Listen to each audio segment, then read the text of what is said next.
행록 제3장 1절. 해는 바뀌어 갑진년이 되었도다. 상제께서 정월 보름에 곤히 주무시는데 갑자기 장흥여의 부친이 상제를 찾아 손자의 빈살을 아뢰고 살려주시기를 애원하는지라. 상제께서 혼몽 중에 냉수나 먹여라고 이르시니라. 그가 집에 돌아가서 앓는 손자에게 냉수를 먹였느니라. 얼마 있지 않아 그 아이가 숨을 거두었도다. 2절. 흥여의 부친은 본래 성질이 사나워서 부중 사람들로부터 천둥의 별명을 얻었느니라. 그는 손자의 죽음에 분통이 나서 상제를 원망하니라. 이것은 고의로 손자를 죽인 것이 분명하니라. 죽어가는 사람을 살리기도 하며 아무리 위독한 병이라도 말 한마디로 고치는 것을 내 눈으로 똑똑히 보았도다. 내 손자를 고의로 죽이지 않았다면 물은 고사하고 흙을 먹였을지라도 그 신통한 도술로 능히 낫게 하였으리라.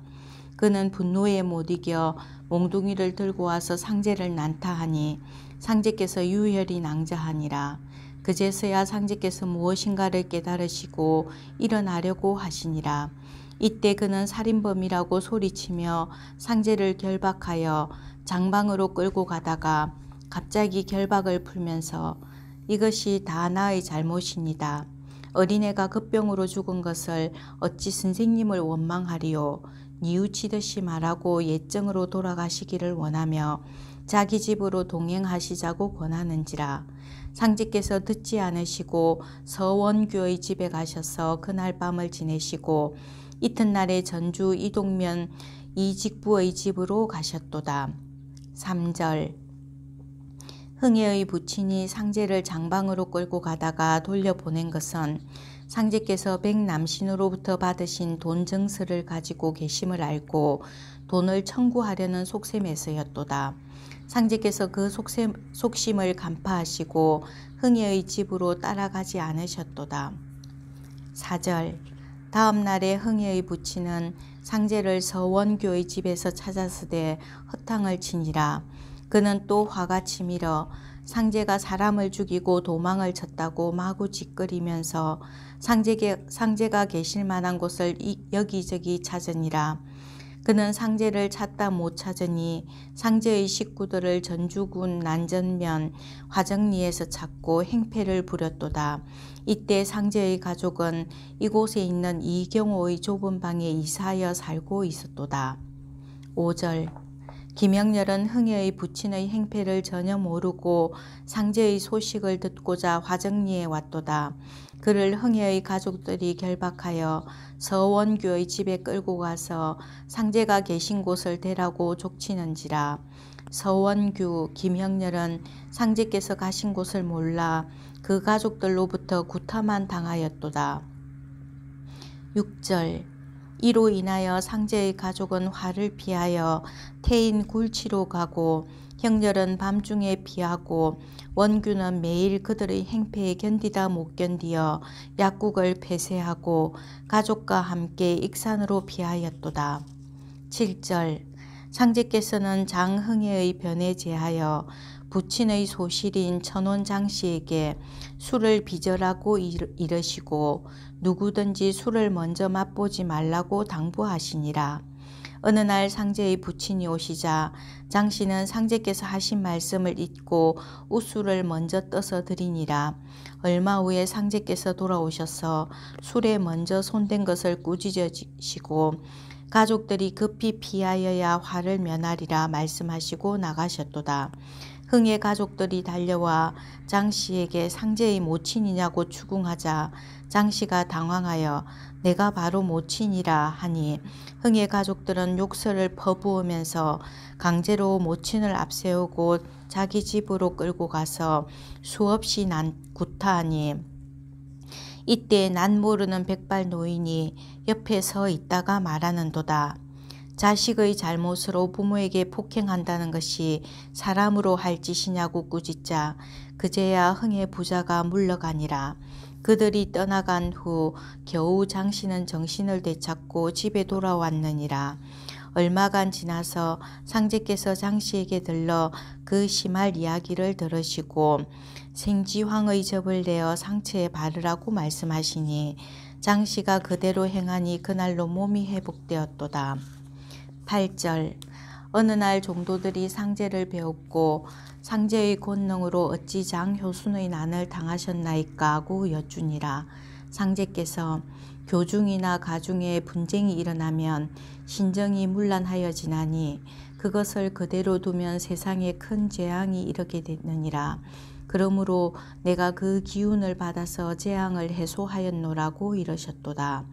9절 상제께서 갑진년 정월에 장효순 환난을 겪으시고 직부의 집에 가셔서 월요를 머무시다가 다시 형렬의 안내로 원평 김성보의 집에 머무시게 되었도다. 그때 정남기와 그의 처남이 일진회원으로서 상제의 가입을 강권하고 군중과 합세하여 상제께 달려들어 상투를 가위로 깎으려고 하되 베어도 베어지지 않으니 상제께서 친히 한 줌을 베어주시며 이것으로서 여러 사람의 뜻을 풀어주노라고 말씀하셨도다. 10절 화적 불안당이 갑진년에 대낮에도 행행하였도다. 이해 2월에 상제께서 갑치를 데리시고 부안을 거쳐 고부 거문바위 주막에 이르시니 그 주막에 화적을 잡기 위해 변복한 순검 한 사람이 야순하다가 쉬고 있었도다. 상제께서 주모에게 저 사람은 곧 죽을 사람이니 주식을 주지 말라. 주식을 주었다가 죽으면 대금을 받지 못하니 손해가 아니냐고 일러주시니라. 이 말씀을 그 순검이 듣고 몹시 분격하여 입에 담지 못할 욕설을 퍼부으면서 상제를 구타하니라. 그래도 상제께서 웃으시면서 죽을 사람으로부터 맞았다 하여 무엇이 아프리요? 말씀을 남기고 밖으로 나가셨도다. 주모가 그에게 저분은 보통 사람이 아니라 신인이시니 따라가서 사과하고 연고를 물어보시라고 말하는지라. 순검이 곧 상제의 뒤를 따라가서 사과하고 연고를 여쭈어 물으니라. 가라사대 오늘 밤에 순시를 피하고 다른 곳으로 빨리 가라 하시니 순검은 명을 쫓아 곧 다른 곳으로 옮겨가니라. 얼마 후에 화적 여럿이 몰려와서 주모를 난타하며 순검의 거처를 대라고 졸랐도다. 화적들은 순검을 죽이려고 미리 작정하고 습격한 것이어서 이튿날 그 순검이 상제께 배알하고 재생의 은혜에 흐느껴 울었도다. 11절 이달에 상제께서 볼 일이 계셔서 태인 신배의 동리에 들어서시니 불이 나는도다. 때마침 불어오는 바람에 불길이 점점 강해져 온 동리를 삼킬 듯하니라. 도저히 끌 수 없으리라 판단하시고 상제께서 불을 피워 동리를 구하리라 말씀하시고 형렬을 시켜 섬나무로 불을 마주 피우게 하시니 불이 곧 꺼졌도다. 12절 이해 5월에 백남신을 체포하라는 공문이 서울로부터 전주부에 전달되니 남신이 당황하자 김병욱이 남신에게 작년 겨울에 자기가 환난을 당하였을 때 상제의 도움으로 환난을 면하였음을 알리니 그는 병욱을 통해 상제의 도움을 청하였도다. 상제께서 부자는 돈을 써야 하나니 돈 10만 냥의 정서를 가져오라 하시니라. 병욱이 곧 남신으로부터 10만 냥의 정서를 받아가지고 이것을 상제께 올렸도다. 그 후에 남신은 환난에서 풀리면서 남삼도의 세무관이 되어 몇만 냥의 돈을 모았고 상제께서는 그 후에 정서를 불사르셨도다. 13절 상제께서 이해 6월에 김영렬의 집에 이르시니라. 그는 상제의 말씀을 쫓아 전주로 가서 김병욱을 만나고 상제와 만날 날짜를 정하고 돌아오니라. 그가 돌아오는 길에 장흥애의 부친 장효순이 사망하였다는 소식을 들으니라. 형렬은 모든 것을 상제께 아뢰면서 장효순은 진작 우리의 손에 죽었어야 마땅하거늘 저절로 죽었으니 어찌 천도가 공정하다 하오리까고 여쭈니라. 상제께서 들으시고 이 무슨 말이냐 죽은 자는 불쌍하니라고 꾸짖으셨도다.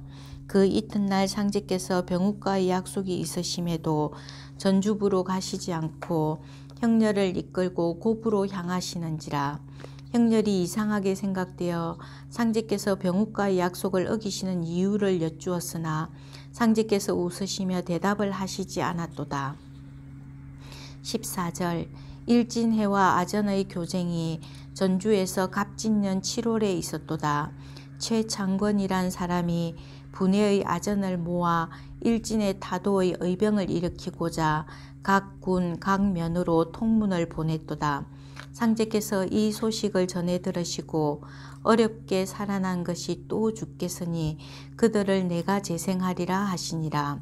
상제께서 화정리의 이경호를 찾아 돈 70냥을 청구하시니 그가 돈이 없다고 거절하였도다.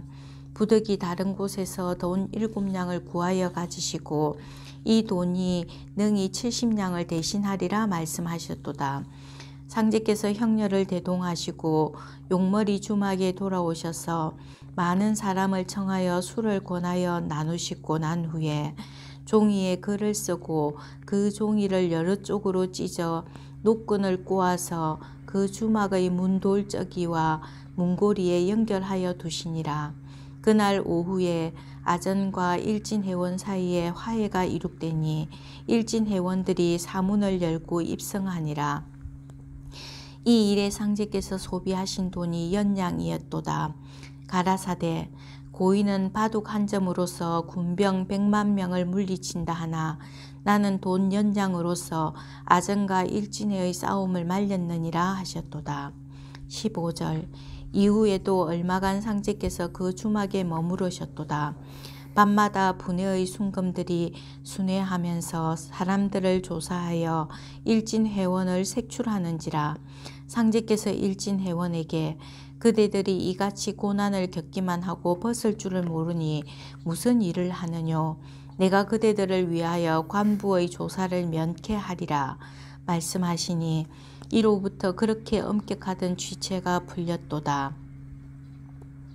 16절 이와 같이 범사가 풀린 후에 상제께서 경호에게 내가 그대에게 돈 70냥이 있음을 알고 청구한 것인 바 왜 그렇게 속이느뇨 라고 말씀하시니 그가 정색하여 참으로 없었나이다고 여쭈니라. 그 이튿날 경호의 집에 화적이 들어 그 돈을 모두 잃었도다. 그 사실을 들으시고 상제께서 가라사대 그 돈에 척신이 범함을 알고 장생을 건지려고 청한 것이언을 그가 듣지 아니하였도다. 17절 어느 날 상제께서 문공신에게 돈 30냥을 지니게 하시고 피놀이를 떠나 태인 행단 앞에 이르셨도다. 주막에 들러 술을 찾으시니 주모가 술이 없다고 대답하기에 상제께서 이런 주막에 어찌 술이 없으리요 라고 하시니 주모가 물을 붓지 아니한 새독의 술이 있나이다고 대답하기에 상제께서 술은 새독의 술이 좋으니라. 술에 안주가 있어야 하리니 돼지 한 마리를 잡으라 분부하시고 글을 써서 주모에게 주어 돼지막 앞에서 불사르라고 이르시니 주모가 그대로 행한 바 돼지가 스스로 죽으니라. 또 상제께서 주모에게 돼지를 삶아 먼저 맛을 보는 자는 누구든지 죽으리라 분부하셨도다. 상제께서 삶은 돼지를 그릇에 담아 뜰 가운데 술을 전주로 걸러서 마루 위에 놓게 하시고 글을 써서 주인을 시켜 뜰 한가운데서 불사르게 하신 후에 공신과 주인과 참관한 마을 사람과 행인들과 함께 술과 고기를 잡수셨도다. 이때 상제께서 큰 소리로 무엇을 더 구하느뇨 글자 한자에 하나씩만 찾아가면 족하리라 고 외치셨도다.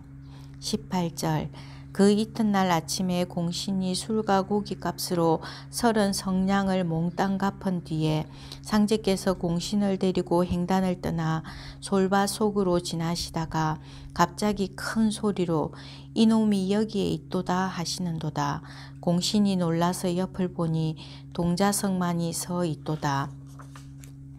그곳에서 원평으로 행하시는 도중에 공신에게 훗날 보라, 일본 군사가 그곳에 매복하였다가 여러 천명을 상하게 할 곳이니라. 그러나 글자 한자에 하나씩밖에 죽지 않게 하였으니 저희들이 알면 나를 은인으로 여기련만 누가 능히 알리오? 라고 상제께서 말씀하셨도다. 그 후에 일진회원 수천 명이 떼를 지어 그곳을 지나다가 일본 군사가 의병인 줄 알고 총을 쏘니 21명이 죽었도다. 19절 금구 수류면 평목점에서 정괴산이라는 자가 집안이 가난하여 주막의 술장사로 겨우 호구하면서 매양 상제를 지성껏 공양하더니 상제께서 어느 날 우연히 주막에 들렀을 때 괴산이 상제께 올리려고 게장국을 질솥에 끓이다가 질솥이 깨어짐으로 그의 아내가 낙담하여 울고섰거늘 상제께서 처근히 여기셔서 쇠솥 하나를 갖다 주었더니 이로부터 그의 가세가 날로 늘어났도다. 그 후에 그가 태인 방교로 이사하게 되자 그 쇠솥을 수류면 환평리 정동조에게 팔았더니 이로부터 괴사는 다시 가난하게 되고 정동조는 도리어 살림이 일어나니라. 모든 사람들이 그 솥을 복솥이라 불렀도다.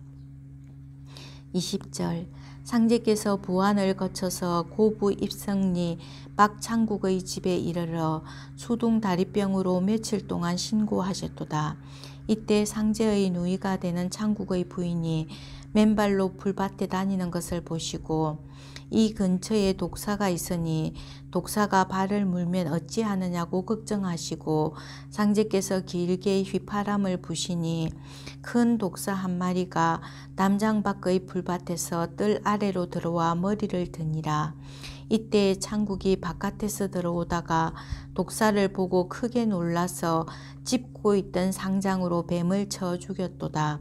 이것을 보시고 독사해 독사해 상인견지 상장타살 도승견지 선장타살 누이는 상장도 선장도 없으니 무엇으로서 독사를 제거하리오?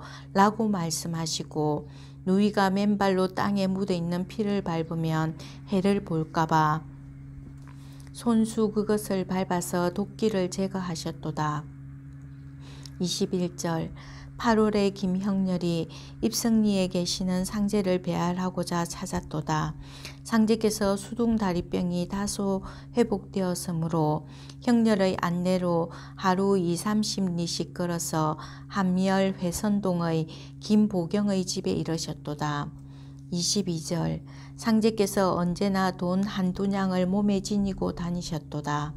23절 상제께서 김형렬을 앞세우고 익산군 만중리 황사성의 집에 이르러 머무실 때 어떤 사람이 얼굴에 노기를 띠고 문을 획 닫는 바람에 벽이 무너졌도다.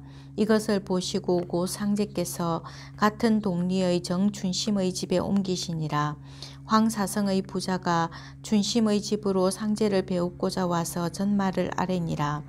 황사성의 부친 숙경이 황참봉으로부터 돈을 얻었었으나 그는 죽고 그 아들이 사람을 시켜 숙경에게 갚을 것을 독촉하러 온 것인데 그자가 빚을 갚지 않으면 경무청에 고발하여 옥에서 신세를 썩게 하리라고 위협하고 돌아가는 마당에 상제께 들른 것이외다.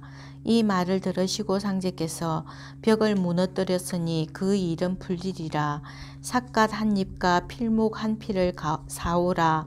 고 숙경에게 이르시니 이것은 양자 사이의 길을 닦는 것이니라 고 알리고 이후 일이 순조롭게 풀리니 염려하지 말라고 이르셨도다.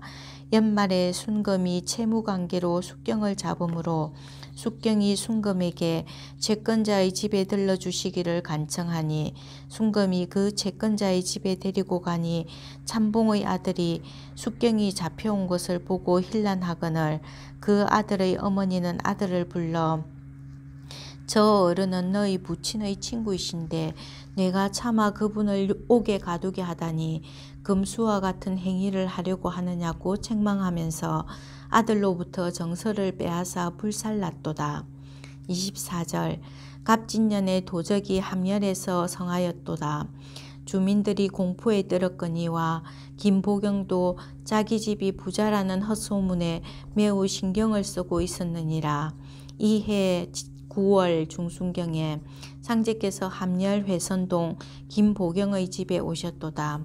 보경이 도적의 해를 입을까 염려되오니 어찌하오리까고 근심하니 상제께서 웃으시며 보경의 집 문 앞에 침을 뱉으시니라. 상제께서 떠나신 후로 도적이 들지 않았도다. 25절 갑진년 11월에 전주에 민요가 일어나서 인심이 흉흉하니라. 이 소란 중에 상제께서 전주에 이르셨도다. 김보경이 상제를 배하라니 상제께서 김병욱이 국가의 중진에 있으니 민심의 동요를 직무하여 그 천직을 다하여야 할 일이 없거늘 그 방책이 어떤 것인지 하시고 궁금히 여기시니 보경이 병욱에게 이것을 전하였느니라.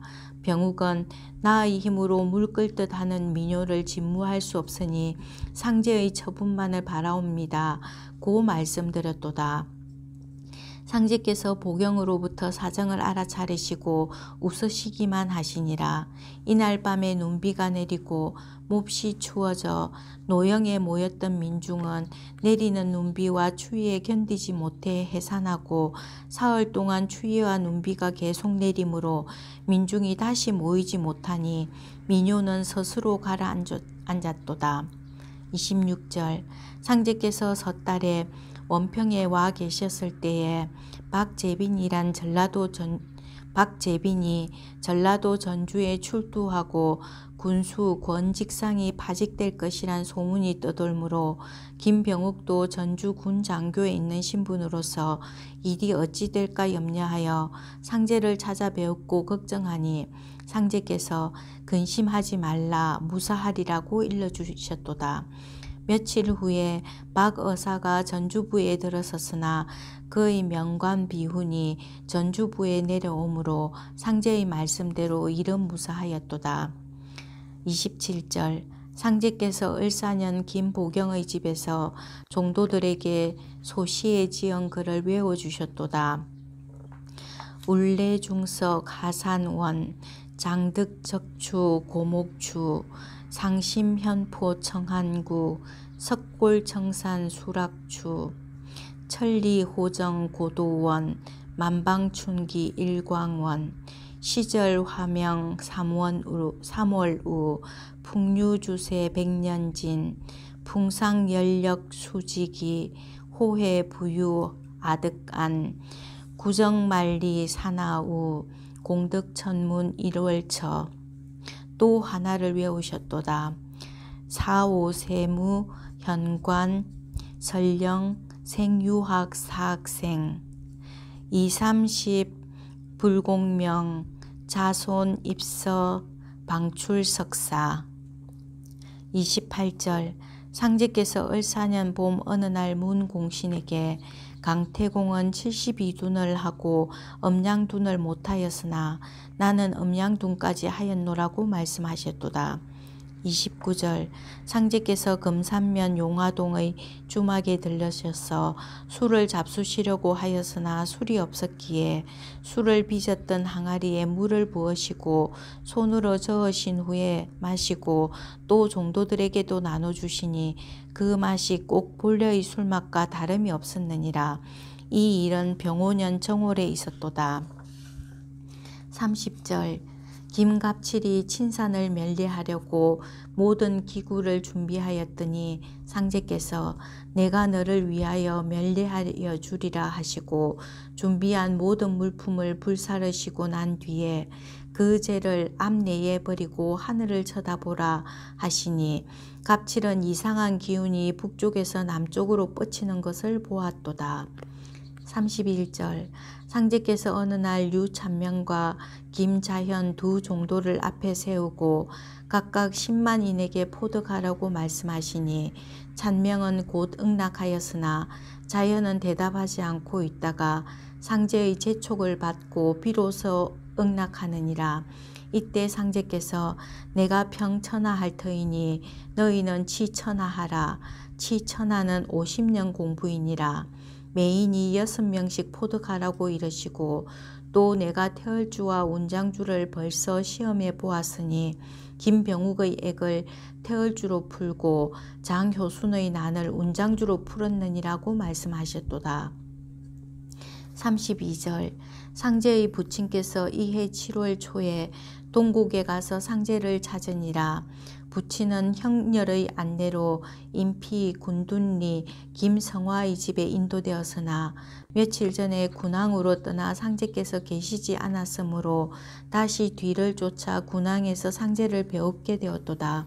그러나 상제께서 군항은 오래 머물 곳이 못되오니 속히 돌아가심이 좋을까 하나이다고 말씀하시니 그 이튿날에 집으로 되돌아가고 상제께서는 군항에 월요를 머무시다가 익산 만중리 정춘심의 집으로 가셨도다. 33절 상제께서 병오년 10월 어느 날 예수교당에 가셔서 모든 의식과 교의를 문견하시고 좋게 취할 것이 없다고 말씀하셨도다. 34절 상제께 김형렬이 많은 사람이 상제를 광인이라 하나이다고 고하니라.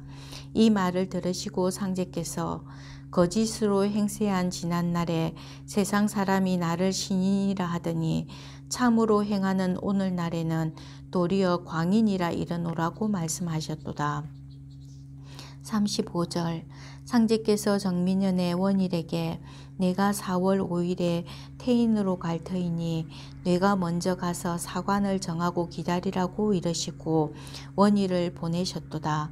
상제께서 이튿날 고부 갱망리의 주막에 이르러 형렬에게 나는 이곳에서 자고 갈 터이니 뇌가 먼저 태인에 가서 원일이 정한 사관에 자고 내일 이른 아침에 태인 하마가에서 나를 기다리라 하셨도다. 형렬이 원일을 만나고 이튿날 이른 아침에 그곳에 이르니 마침 장날이므로 일찍부터 사람들이 많이 모였도다. 36절 상제께서 이곳에서 형렬을 만나 그를 데리시고 한산 객주집에 좌정하시고 원일을 부르셨도다. 상제께서 원일에게 술을 가져오라 내가 오늘 병력을 쓰리라 하시니 그는 말씀에 쫓아 술을 올렸도다. 상제께서 잔을 받으시고 한참 동안 계시다가 술을 드시니 여태까지 맑았던 날씨가 갑자기 음풍이 일어나고 폭우가 쏟아지며 병력이 크게 일어나니 집에 돌아가지 못하고 태인에 유숙하는 사람이 많았도다. 상제께서 이 일에 대하여 형렬과 원일에게 말씀하시기를 내가 이제 아침에 갱망리 주막 앞을 지날 때에 한 소부가 길가에 풀에 내린 이슬을 떨며 지나가기에 그 연유를 물으니 그 소부가 친정의 부음을 듣고 가노라 하더라. 조금 후에 그 뒤를 한 노구가 지팡이를 짚고 가며 소부의 자취를 묻는도다. 내가 그 연유를 따져 물었더니 그 노구가 앞에 간 소부는 나의 며느리이나 가훈이 불행하여 어젯밤에 자식을 잃었는데 며느리가 장사를 치르기 전에 오늘 새벽에 도망갔나이다. 며느리는 저희끼리 좋아서 정한 작배인이라고 대답하더라. 고 말씀하시고 이어서 그들에게 대저 부모가 정하여 준 배필은 2년이요 저희끼리 작배한 것은 천년이라. 천년을 무시하여 인도를 폐하려 하니 어찌 천노를 받지 아니하랴. 그러므로 오늘 내가 병력으로서 응징하였노라고 하셨도다. 그 며느리는 병력에 죽었노라고 전하는도다. 37절 정읍사람 차경석이 정민년 5월에 처음으로 상제를 배할하였느니라. 이때 상제께서는 용암리 수침막에 머물고 계셨도다. 그는 원래 동학신도였으나 일진의 전주 총대를 지낸 사람이라. 그는 전주 재무관과의 소송관계로 정읍에서 전주로 가던 길에 점심을 먹으려고 용암리 주막에 들렀는데 이때 상제께서도 김자형과 몇 정도를 데리고 이 주막에 들르셨도다. 경석은 상제의 의표와 언어 동작을 살피고 그 비범하심을 알고 예를 갖추어 말씀을 청하는지라. 상제께서 그를 태연히 대하시니 그는 여쭈어 말하기를 무슨 업을 행하시나이까 하니 상제께서 웃으시면서 의술을 행하노라고 말씀을 건네시고 술을 드셨도다. 그러시다가 상제께서 게탕 한 그릇을 그에게 권하시니 그가 받은 뒤에 그릇에 벌 한 마리가 빠져 죽거늘 경석이 수저를 멈추고 혹 상스럽지 못한 일이 아닌가 망설이고 있는 것을 상제께서 보시고 벌은 규모 있는 벌레니라고 말씀하시니 그가 속으로 감복하는도다. 그는 상제께 서류를 꺼내어 보이면서 그 곡절을 여쭙고 세 사람이 모이면 관장의 송사를 처결한다 하온데 선생님께서 판단하여 주소서 하고 상제를 시험코자 답을 청하는지라. 상제께서 말씀하시기를 일의 곡직은 여하간에 원래 대인의 일이 아니라 남자가 마땅히 활인지기를 찾을지언정 어찌 살기를 띠리오 하시니 경석은 더욱 위대하심에 경복하여 고 소송 서류를 불사르고 사사하기를 청하면서 머물고 계시는 곳을 묻는도다. 이때 상제께서 나는 동역객, 서역객, 천지무가객이다 고 하시니라. 경석은 머물고 계시는 곳을 모르고 헤어지면 다시 배알할 기회가 없을 것을 짐작하고 날이 저물어 상제와 그 일행이 떠나는 것을 기다려 그 뒤를 쫓으니라. 닿은 곳이 용암리 물방아집이니라. 경석은 그 식사와 범절이 너무 조촐하여 한시도 견디기 어려워하였도다. 38절 경석이 그 물방아집에서 열흘 동안 묵으면서 상제께 정읍으로 가시기를 간청하였으되 상제께서 응하지 아니하시고 때로는 노하시고 때로는 능욕하시기도 하고 구축도 하여 보셨느니라. 그래도 경석은 끝끝내 떠나지 아니하므로 상제께서 그럼 내가 나를 꼭 따르려거든 모든 일을 전폐하고 내가 하라는 일에만 전력하여야 할지니 너희 집에 가서 모든 일을 정리하고 6월 초하루에 다시 이곳으로 오라. 그러면 함께 가리라고 이르시니 그는 곧 돌아가서 가사를 대략 정리하고 그 날짜에 용암리에 다시 와서 상제께 배하라고 정읍으로 가시기를 또 청하는도다. 상제께서 불응하시다가 사흘 후에 허락하여 말씀하시기를 내가 목이 잠기는 깊은 물에 빠져서 허우적거리다 헤엄쳐서 겨우 발목이 닿는 물에 이르렀는데 이제 다시 깊은 물로 끌어들이려 하는도다고 하셨도다. 39절 훗날에 상제께서 경석을 보시고 너는 강령을 받아야 하리라 하시고 원항정기 내합 아신의 글귀를 읽게 하신 후에 문을 조금 열으시니 경석이 그 글을 읽다가 갑자기 방성되고 가는지라. 상제께서 일각쯤 지나서 울음을 그치게 하셨도다. 40절 상제께서 어느 날 종도들에게 명월 청강 심공조 장풍 파루 기동구 라고 하셨도다. 41절 상제께서 그 후 경석에게 너의 선묘인 구월산 금반사치의 혈음을 옮겨와야 되리라 고 명하시고 공우에게 북을 치게 하고 말씀하시기를 이 혈음은 반드시 장풍을 받아야 바라리라 하셨도다. 이때 이 도삼의 아우 장풍이 문득 들어오거늘 공우가 북채를 잠깐 멈추고 장풍이 오느냐고 인사를 하는도다. 이것을 보시고 상제께서 이제 그만 그치라고 말씀하셨도다.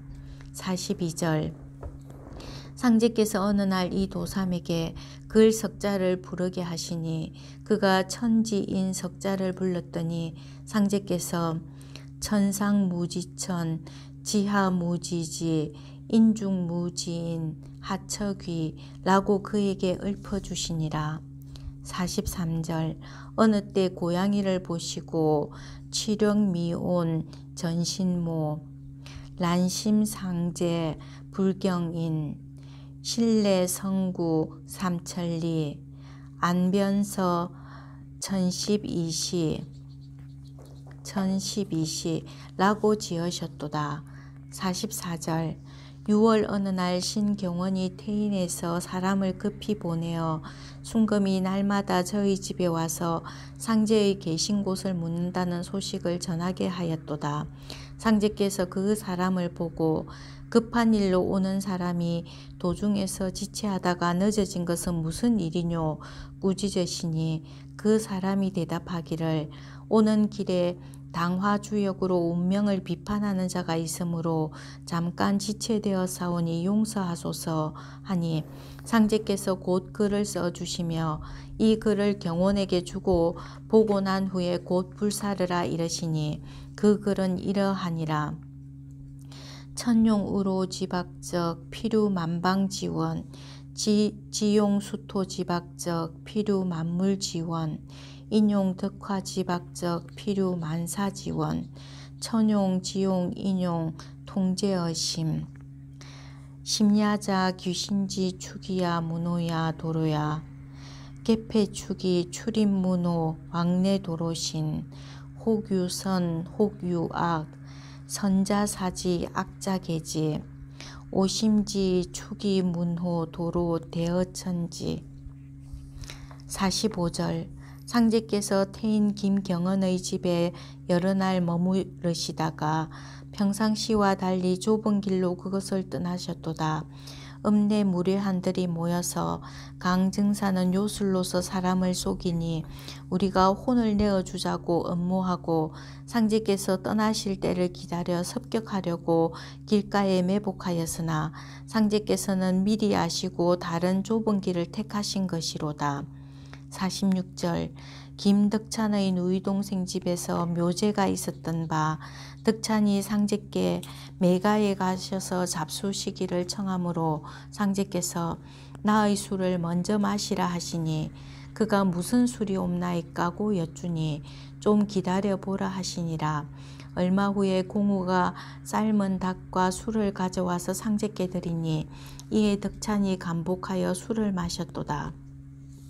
47절 상제께서 정민년 10월 어느 날 경석에게 돈 30냥을 준비하게 하신 후 이것은 너를 위하여 하는 일이라 하시면서 어떤 법을 베푸시고 개분 수사파 봉수 무이산 금리 계제월 담소 지광란 활계 경천권 행장 옥수간 소신 구문도 비투 반일한 이라는 시를 읽어주셨도다.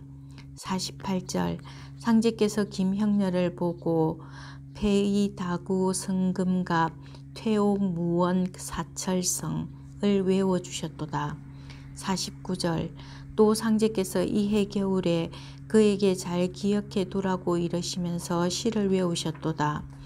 처세 유위기 강강시화기 바른 상용률 임사당여치 급지상사원 앙시불망위 일생종착의 징계호남아 50절 상제께서 어느 날 종도들에게 맹자 한 절을 일러주시면서 그 책에 더 볼 것이 없노라고 말씀하셨도다. 천장강 대이머 사인야 필선 노기심지 고기근골 아기체부 궁핍기신행 불란기소위 시고 동심인성 정익기소불능 51절 상제께서 이해 섣달에 고부와룡리에 계시면서 문공신과 신경수의 두 집에 왕래하셨도다. 하순의 형렬이 상제를 배하라니 상제께서 입고 계시던 의복을 내어주시면서 집에 돌아가 빨아서 자연과 함께 다시 오라고 이러셨도다. 그는 말씀대로 행하여 상제를 배하라고 의복을 올렸도다. 52절 상제께서 형렬에게 명하시기를 너는 자연과 함께 문공신의 집에 있되 다른 곳으로 옮기지 말라. 나는 신경수에게 가 있으리니 관리가 나의 거처를 묻거든 숨기지 말고 실토하라. 좌중의 종도들이 영문을 모르고 이상히 여기는도다. 이것을 아시고 상제께서 가라사대 너희가 관리를 두려워하면 제각기 흩어져서 마음대로 돌아가라 하시니 저희들이 더욱 의심하는도다. 53절 이때가 백의 군왕 백의 장군의 도수를 보시는 때였도다. 때마침 면장과 이장이 들어오는 것을 보시고 상제께서 면장에게 내가 천지공사를 행하여 천하를 바로잡으려고 하는데 그대가 어찌 이러한 음모에 참여하나뇨 하시니 이 말을 듣고 놀라 두 말 없이 돌아가서 관부에 고발하였느니라. 이때 상제께서 고운 일광단으로 옷을 지어 새로 갈아입으셨도다. 54절 상제께서 백의 군왕 백의 장군의 도수에 따라 환난이 닥칠 것을 종도들에게 알리셨도다. 정민년 12월 24일 밤 새벽에 백순금이 오리라 고 종도들에게 알리시니 저희들은 순금 100명이 닥치리라 생각하고 흩어지는 종도들이 있었으나 태인 세울 백낙규의 형인 백순금이 새벽녘에 다녀갔도다. 55절 25일 밤중에 무장한 순금 수십 명이 갑자기 공신의 집을 포위하고 좌중에 있던 사람을 결박하고 상제의 거처를 묻기에 신경수의 집에 계시는 것을 말하니 순금들이 곧 달려갔도다. 그들은 방문에 총대로 구멍을 뚫고 위협하느니라. 상제께서 방 안에서 총대를 잡으시고 호령하시니 저희들이 겁을 먹고 총대를 빼려고 잡아당겨도 조금도 움직이지 아니하였도다. 잠시 있다가 상제께서 들어오라고 허락하시니 비로소 저희들이 방에 들어오더니 상제를 비롯하여 종도 20여 명을 포박하였도다. 이튿날 상제와 종도들은 고부 경무청에 압송되었나니 이것은 의병의 혐의를 받은 것이로되 백의 장군 공사에 따른 환난이라고 훗날에 상제께서 말씀하셨도다. 56절 상제와 종도들은 정우면 와룡리에서 포박되어 상제를 선두로 하여 덕천면 용두마을에 이르렀을 때 상제께서 톳 한 마리를 잡게 하고 종도들이나 순금들과 함께 잡수시고 고부로 행하셨도다. 57절 이 일이 나기 전날 상제께서 광찬을 정읍에 있는 경석에게 보내고 원희를 태인에 있는 경원에게 가게 하고 공우를 또 다른 곳으로 보내셨도다. 이렇게 피하게 하신 것은 광찬과 원희의 성질을 알고 계시는 터이고 공우는 여러 번 관제를 당하였던 까닭이었도다. 58절 이튿날부터 고부 경무청은 신문을 시작하였느니라. 상제께 경무관이 내가 의병이냐 는 물음에 가라사대 나는 의병이 아니라 천하를 도모하는 중이로다. 이 말씀에 경무관이 놀라 그것이 무슨 말이냐고 되묻기에 상제께서 사람마다 도략이 부족하므로 천하를 도모치 못하노니 만일 웅재 대략이 있으면 어찌 가만히 있으랴. 나는 실로 천하를 도모하여 창생을 건지려 하노라고 이르시니라. 경무관은 상제의 머리를 풀에 헤쳐보기도 하고 달아매는 등 심한 고문을 가한 뒤에 옥중에 가두고 다른 사람은 문초도 받지 않고 옥에 갇혔도다. 여러 사람들이 상제를 원망하기 그지없었도다. 때마침 각지에서 의병이 봉기하여 일병과 충돌하였도다. 의병을 가장하여 노략질하는 비도도 있었으므로 의병의 혐의로 체포된 자는 시비를 불문하고 총살되었으니 모든 종도들이 의병의 혐의에 공포를 느끼고 벌벌 떨고 있었도다. 59절 문 공신은 순금들에게 옆구리를 발로 채여 심한 오한을 일으켜 식음을 전폐하여 위독하게 되었는지라. 상제께서 급한 병이니 인곽을 써야 하리라 하시고 여러 종도들을 관처럼 둘러 세우시고 상제께서 소변 찍기를 받아 먼저 조금 잡수시고 공신으로 하여금 먹게 하시니라. 공신은 자기를 위하여 상제께서 잡수심을 황공이 생각하여 받아 마시니 조금 후에 그는 숨을 돌리기 시작하여 평상대로 회복하였도다. 60절 간수 중에 형렬 자양과 친한 사람이 있어 그들은 다른 조용한 감방으로 옮겨주거늘 형렬이 간수에게 부탁하여 상제께서도 같은 방으로 옮기시게 하였도다. 61절 상제께서 감방을 옮기신 후에 형렬 자연에게 가라사대 세 사람이 모이면 관장의 공사를 처결하나니 우리 셋이면 무슨 일이든지 결정하리라 하시고 또 자연에게 가만히 가라사대 비록 몇십만인이 이러한 화액을 당하였을지라도 1호의 상처가 없이 다 풀리게 할지니 조금도 염려 말라 하시니라. 금음날 밤에 우레와 번개가 크게 일어나는 것을 들으시고 상제께서 이것은 서양에서 신명이 넘어옴이니라 고 말씀하셨도다. 상제께서 옥중에서 과세하셨느니라.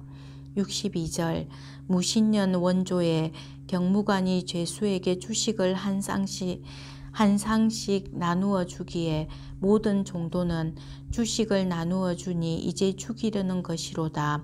우리는 상제를 따르다가 결국 죽게 되는도다. 고 한층 더 상제를 원망하였도다.